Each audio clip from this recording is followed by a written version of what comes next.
Good afternoon, colleagues. Thank you for that very elaborate introduction. There are some things that have been said that I don't agree with.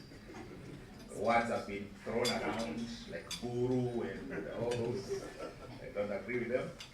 But I'd like to just take a few moments to look at how we in the media view the health sector, and particularly the health sector in the context of what we're discussing here today.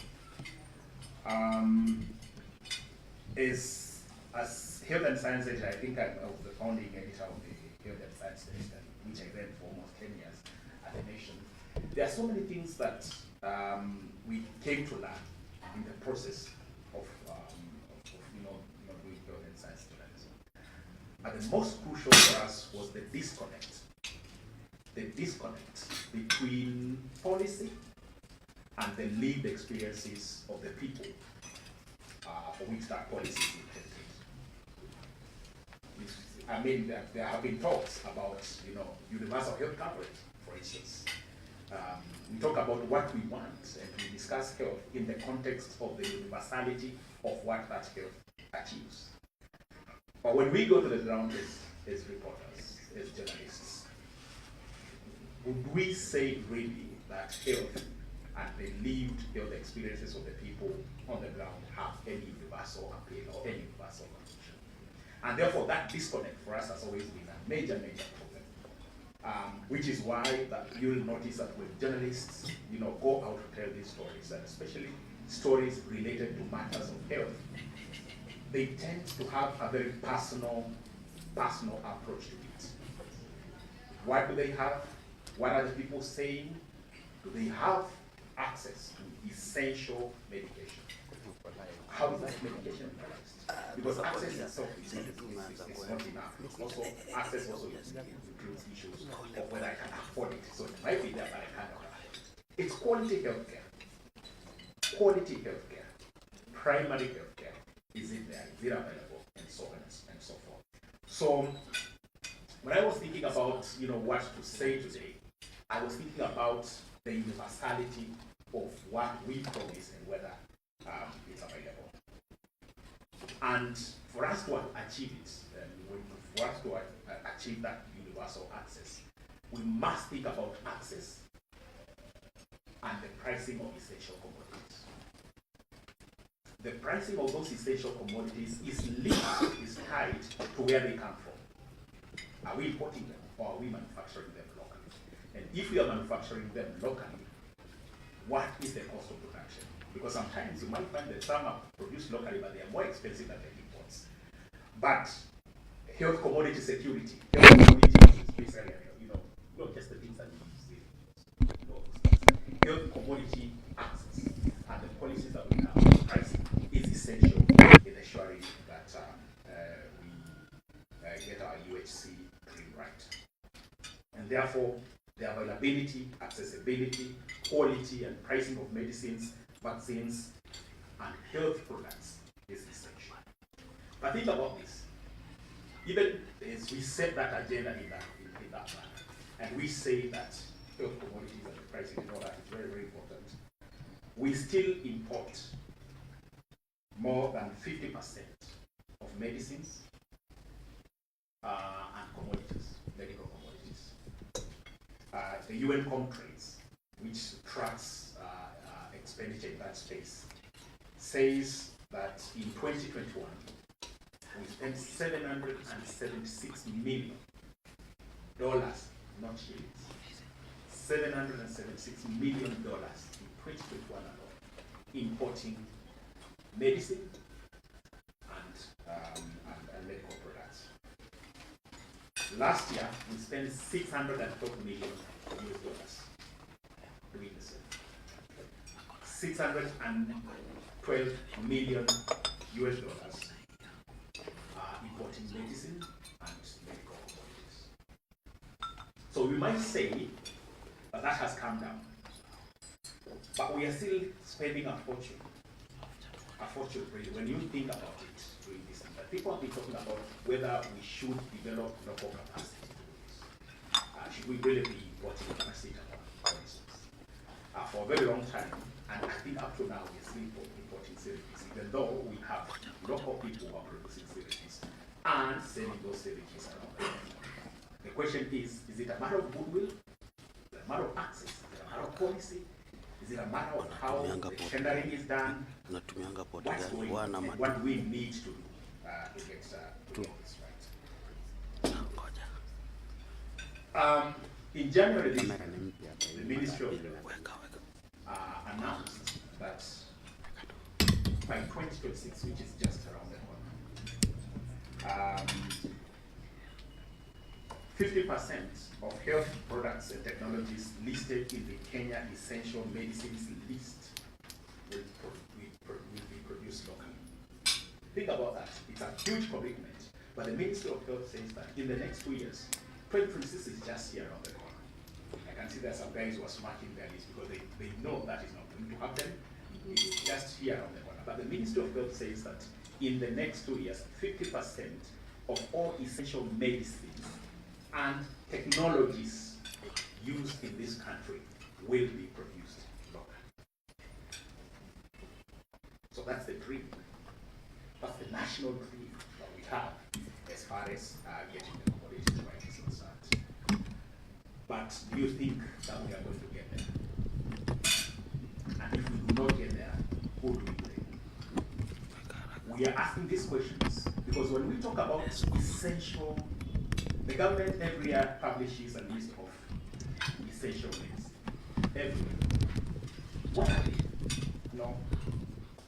There are things like general anesthetics, local anesthetics, opioids, anti-inflammatory medication, medical gases, and so on and so forth. So these are things basically that you access when you go for private health care. Paracetamol is part of that anti-inflammatory regime. So we are asking if the government is saying that in the next year, by 2026, we'll be producing paracetamol locally. How are we going about it? What are the structures that we put in place? Away from the policy and saying that this is what we want to achieve, what are going on the ground to get it achieved? And those are the questions that we in newsrooms keep asking. Why? Because they're important. If our reporting of these issues is focused on the health outcomes of the people we report, the lived health experiences, the Mama Boga and the Baba Boga on the ground, who goes to hospital and says, I am ailing, I want access to primary health care. That is available, and that treats me. If they don't get it because we have policies that are failing them, then it is our responsibility as journalists, the people who are the custodians of the truth, to go out and seek that truth and to it. So how do we get health working, our health services working, our health sector working, and how do we journey to that dream of self-reliance so that I do not have to import paramoid or whatever? How do we get there? The population then is projected to be about 2.5 billion people. And therefore, you can't have an ailing population. If you do then it means all these things that we keep talking about, including the universality of our health coverage, becomes a pipe dream. And therefore, our reporting must look at these things in that perspective. So it's not just what is happening now, but what will happen in the next few years, and how the changes will affect demands on the healthcare system, which is very, very important.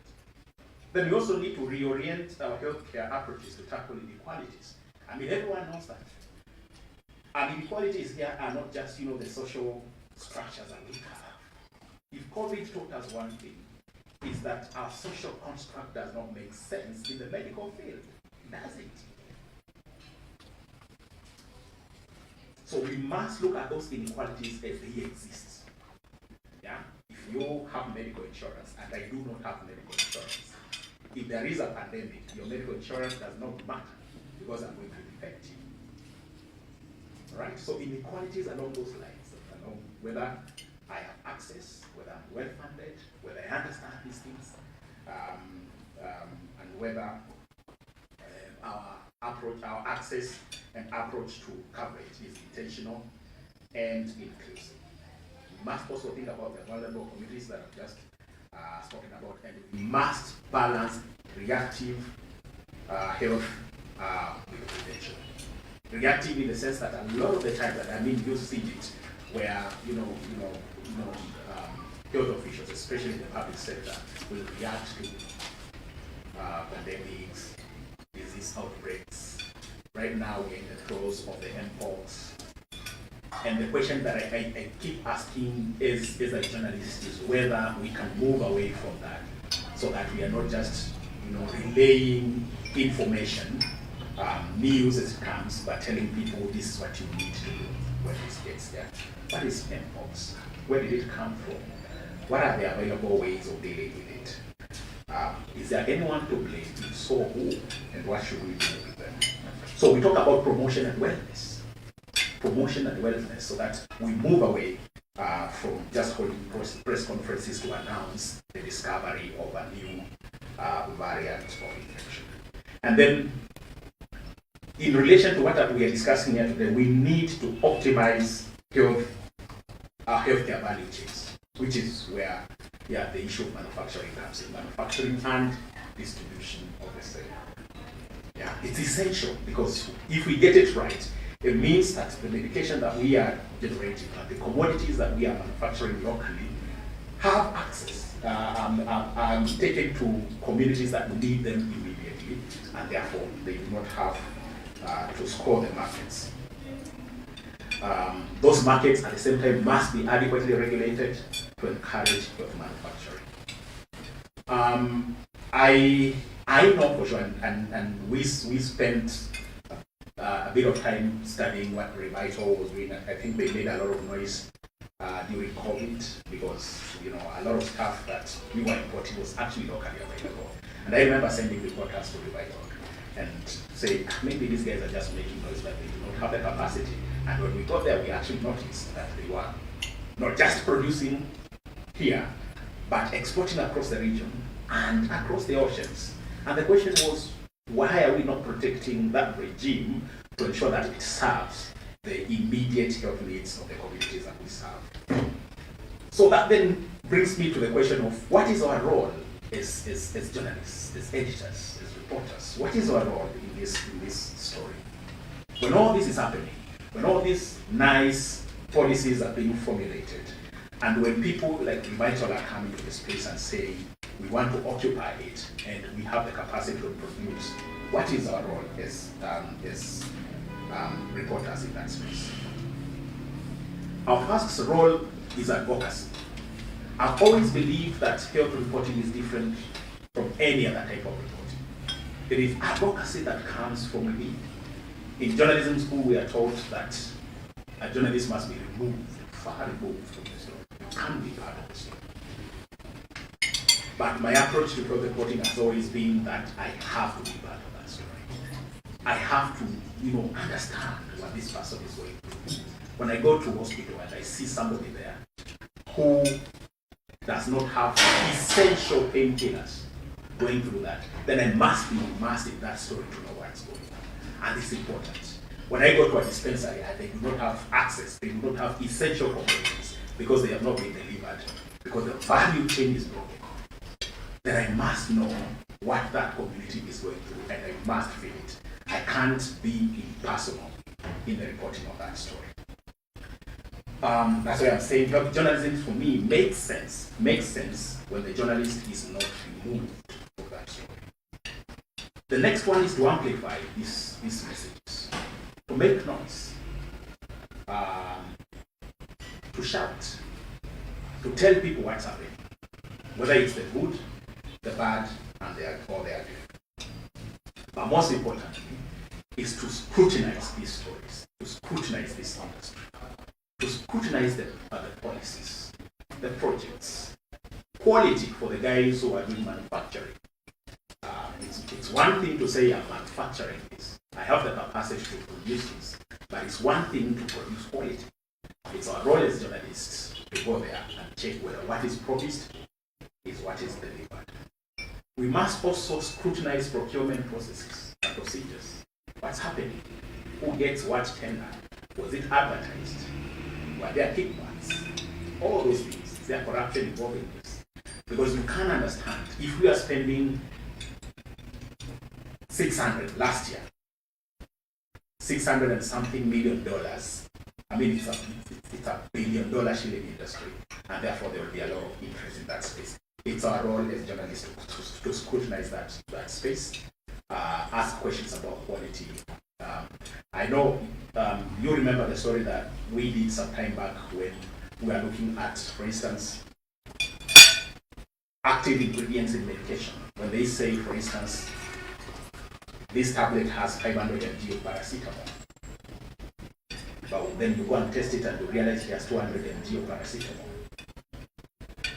So active ingredients, are people being duped?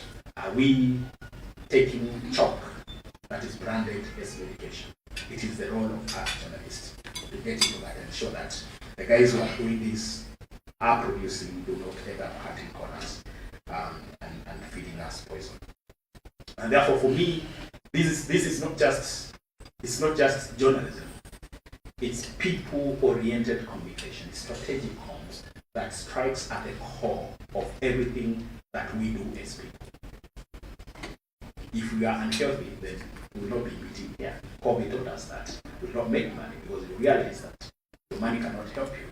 Getting it right, the entire value chain of production, of access, and of distribution and pricing is very, very important, because then it means that the people for whom we exist, the people for whom we write, and the people for whom the government and the manufacturers exist are getting value for the investments. That, colleagues, is my take on this story. Asante sana.